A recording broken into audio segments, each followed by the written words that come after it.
Oh, good morning. Happy Friday, everybody. James Ham's there. Joe Brazil behind the glass. I'm Kyle Madsen. We're sponsored by Jiffy Lube, and we're hanging out with you until noon. We have a ton of stuff to get to today.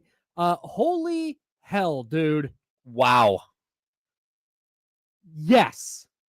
Hell yeah. Game 1 of the NBA Finals. Oh, yeah. Delivered. Yeah. That was a rip-roaring good time. Because it wasn't... The Pacers did, so not only did they not get swept, which imagine making that prediction. Not only did they not get swept, here's the funnier part. I literally yesterday was like, the reason I think they're going to get swept is because they've been living on the edge and making all these ridiculous comebacks. They're not going to be able to do that against Oklahoma City. And then they just did it. I sat there. Sure, man. The Pacers are just inevitable now, I guess. I don't know if they're inevitable, but I certainly feel like as much as OKC feels like Thanos, there is always the possibility of, the Avengers. Like, that's what it feels like. There's always a possibility that somehow someone can do something unexpected. The unbelievable part about last night was the Pacers. I have not had this much fun watching a team that was not my favorite team in a long time. Like, I have a blast watching the Pacers play basketball. Yeah, but the crazy thing about that game is everything we thought about OKC was correct. Yes. They dominated from start to finish. Yep. Except for the final, 0.3. Mm-hmm. Everything they did in that game made you think, oh, this series is over quick. And on the flip side, every time I looked up, they just weren't going away. The Pacers, They would go down 13, they would cut it back to 9. They'd go down 12, it'd get to 10. They'd go back to 13, it'd go to 14. Like, it just felt like they were yo-yoing, but they wouldn't go away. And the whole time I'm thinking, okay, that game, okay, so the biggest lead in the game was 15 by the Thunder. Mm-hmm. That did not feel like that was the case. It felt like their biggest lead was 22. Mm-hmm. Just the entire game, you thought, oh, man, they are exactly what we thought. They're taking away Halliburton. They're making things difficult for everyone. They are forcing so many turnovers. Yeah. And it didn't matter. But you can't turn it off because it's the Pacers. It never felt over. Yeah. Because it was the Pacers. And you're right. So it was this stretch that got it to 15. So Jalen Williams makes a jumper that makes it 13. TJ McConnell turnover, but then Aaron Wiggins turnover. And then Siakam misses a bunny. Benedict Mathurin gets the rebound. He misses a bunny, gets his own rebound, misses another bunny, ball out of bounds. Next possession, TJ McConnell turns it over. Jalen Williams goes down, dunk, 15-point game, 9:42 left. And you're going, okay, here's where the Thunder pour it on. Yep. Here's where 15 gets stretched to 20, gets stretched to 25, and oh my God, we've got a blowout. And then they did that hockey substitution where they just pulled all 5 guys. Rick Carlisle pulled all 5 guys, put his starters back in. Yeah. Nembhard gets an and one, like you said, right back to 13. Right back to 12, like that, off the end one. Yeah. Right. And it's just like, oh man, well, they're just not going away. Then they get a stop. Then they get a 3. Okay, now they gave up a 2. Oh, but then they answer with a 3. Now it's 11, 8:47 to go. And they just hung around. So I saw somebody put it online. They overstay their welcome. And I think that's a perfect way to put it.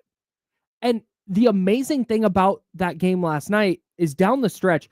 Okay, so when Oklahoma City lost game 1 against Denver, you looked at all these things that Oklahoma City did wrong.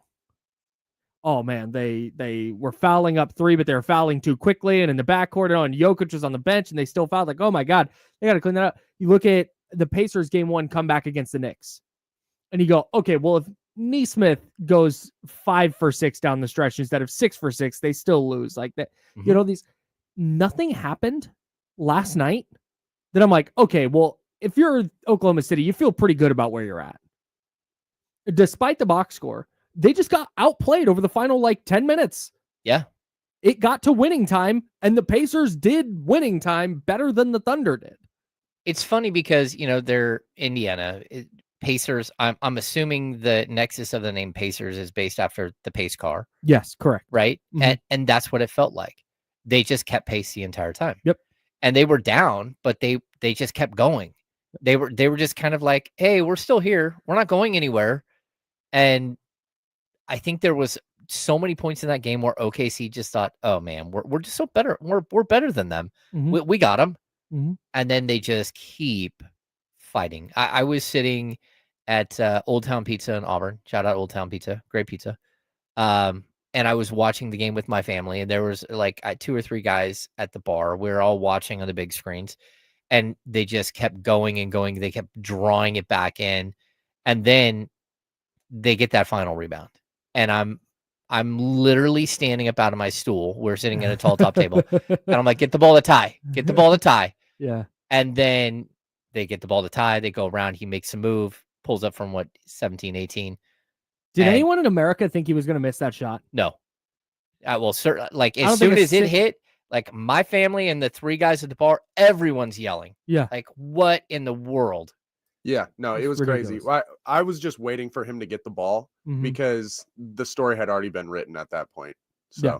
it was Yeah. awesome. They held Oklahoma City to 1 made field goal over the final 4 minutes of the game. Wow. Pretty incredible.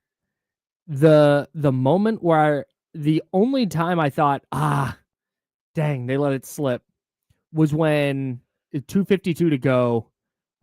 SGA draws a foul on Halliburton, makes both free throws that put him up 9 with 2:52 left. Mm. And that was when I thought, oh man, Oklahoma City might shut the faucet off here. But then bang, Aaron Nesmith 3. Oh, Jalen Williams misses in response. And then Andrew Nembhard, 1-on-1 with SGA. Little crossover step back 3 bucket. Like what is this team, dude? It's Aaron Nesmith, it's Andrew Nembhard. You got Pascal Siakam, who's capable of going for 40. Tyrese Halliburton's going to hit a game winner if you give him a chance. There's just we've spent so much time talking about all this depth that Oklahoma City can throw at you, and the way they can come at you in waves on defense. And Indiana just very quietly does the same thing offensively. Tyrese Halliburton is the focal point of it. But you saw last night that the Pacers were perfectly fine with Lou Dort shooting threes. Mm-hmm. I know he's gotten better at shooting threes, but they're going, you know what? We'll live with this. You shot 5 of 9. Yeah. And they were just, okay. Like if he hits 5 of 9 all series, then great. Mm-hmm. But you saw like that's where they wanted to funnel shots. With Indiana, I don't know who you funnel shots to. And that makes playing defense so much more difficult. And then when you've got a guy like Andrew Nembhard who's going to create his own shot and hit a huge 3 against SGA, who's a really good defender. Yeah. This might be a series not over. Very much not an over series.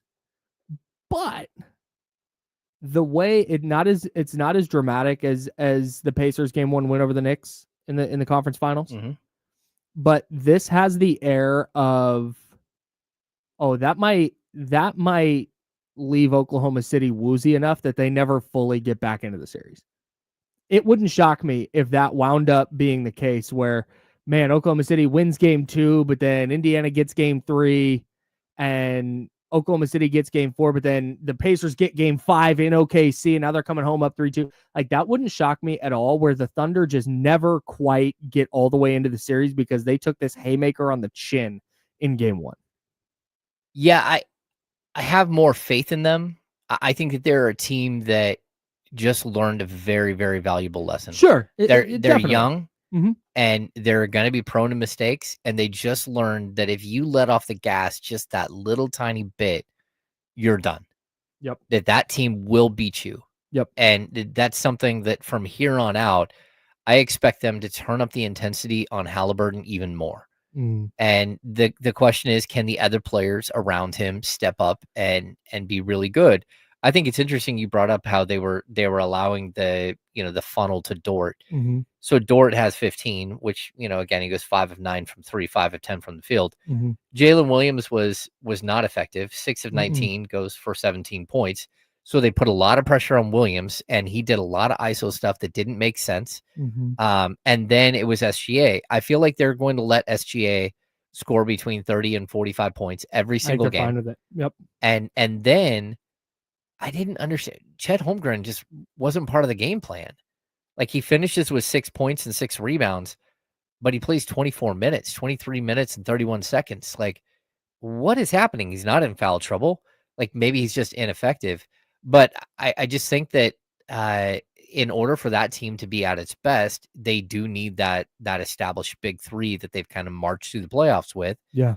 And that big three doesn't include Lou Dort. Lou Dort can hit big shots. He can do what Neesmith has done, or what some of the other players have done for OKC. But you have got to figure out a way to get Chet Holmgren involved. And the fact that he was just completely stymied in this game was crazy. Yeah, and I think that speaks a little bit to what we were just talking about. I have another insane thing from the fourth quarter I want to get to, so don't let me forget that. But I think that speaks a little bit to what we're talking about with the depth with Oklahoma City, and something that Mark Dagnall's very good at, and one of the reasons I think this series is very, very far from over, is that they have the luxury of being able to just go, hey, we're not going to play Chet in a regular rotation here. We're going to start Case and Wallace. AJ Mitchell played 4 minutes in the first half last night. Mm-hmm. And you might think, 4 minutes in the first half, it's not a big deal. He had played 6 first half minutes in their 16 previous playoff games. Wow. And they just, in game 1 of the finals, go, we're going to try this. They're going to try everything. And they're going to push buttons, and they're going to see how the Pacers react. It felt early on like a feel-out game from the Thunder. Mm-hmm. And then I think what you said happened. They got up big and went, okay, like we figured it out. And then the Pacers just kept swinging, and Oklahoma City didn't have any answers. So I'm really interested to see how that continues. But I do think that I don't think we're going to see Chet played off the floor the entire series.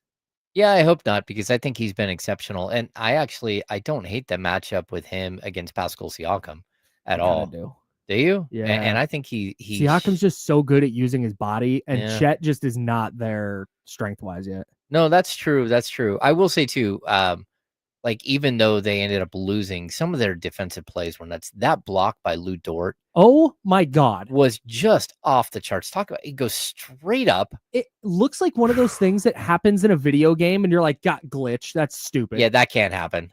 And he just did, like, he got, like you said, he got vertical and then just stayed there.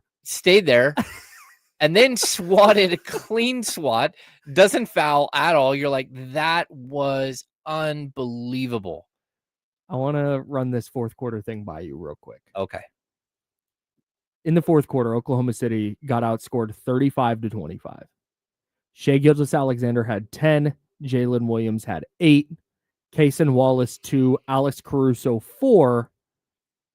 Aaron Wiggins 1. He made a free throw. Alex Caruso also, 2 of his 4 points came at the free throw line.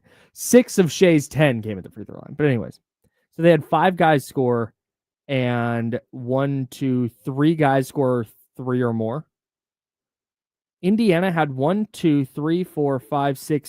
dudes score 3 or more points in the fourth quarter. Yeah. See, that's crazy, dude. Not only that, but like, we were looking at the stats earlier, and I was like, okay, how is it possible that OKC had 98 shot attempts and Indiana had 82? Insane. Outshot them by 16 shots. Insane. And then you go through and you're like, okay, it was the free throw disparity was 24-21 in favor of Oklahoma City. So not crazy. No. And then I get to the rebounding, and OKC got out rebounded by 17. God, it was 56-39. And the team with 56 is the one who had 16 less shots. So I'm like, okay, this doesn't make it. But so 16 more rebounds on 16 with 16 fewer shots. 17 more rebounds. And then the other thing I like, you look at the rebounding. Halliburton, they're starting 5. Halliburton has 10. Mm-hmm. You got 9 from Miles Turner. You've got 10 for Pascal Siakam. You have 12 from Aaron Neesmith. Wow. Like, their starting lineup just crashed the boards. And this is one of the 3 dudes with double-doubles adjustments that is going to happen for OKC. They have got to get on the glass. Yep. And I think playing the Knicks and just how great a rebounding team, and having to go up against a guy like Josh Hart, it prepared them to go in there against a team who's not thinking about the rebounding advantage as like a huge key, and they just dominated the glass. Well, and in the series before that, you played the team with Jared Allen and Evan Mobley. Oh, yeah. Man. But they didn't play anyone, Kyle. They didn't play anyone. Everyone was hurt. The Pacers tied their season high with 25 turnovers in game 1 of the finals. They had 25 to 20 in the first half. Yeah. They had 79 games this year where they had 20 or fewer for a game, and they had 20 in the first half. That's crazy. 25 turnovers, 11 points off those turnovers for OKC. You have 20 first half turnovers and only trail by 12? Come on. Unbelievable. Yeah. Really, really awesome performance from the Pacers. And I love when a sports thing happens. We talk about this a lot. I love when a sports thing happens, and as you're watching it, you're going, oh, this is a I remember where I was moment. Yep. I remember even if Oklahoma City, this is actually super appropriate. Even if Oklahoma City wins the next 4, Oklahoma City, let's just go to the world where Oklahoma City boat races Indiana the next 4. I don't think they're going to, but let's say they do. The Tyrese Halliburton shot's still going to live. Oh, yeah. Today's the anniversary, the 25th anniversary, 24th anniversary of the Allen Iverson step over on Ty Lue. We still see that. Oh, yeah. 76ers got housed in that series, but we still see that moment. Last night, Tyrese Halliburton's game winner was a moment. That was really, really cool. And we will we'll continue covering the NBA Finals right here on ESPN 1320. Of course, game 2 is on Sunday, and you can hear that right here on Sacramento.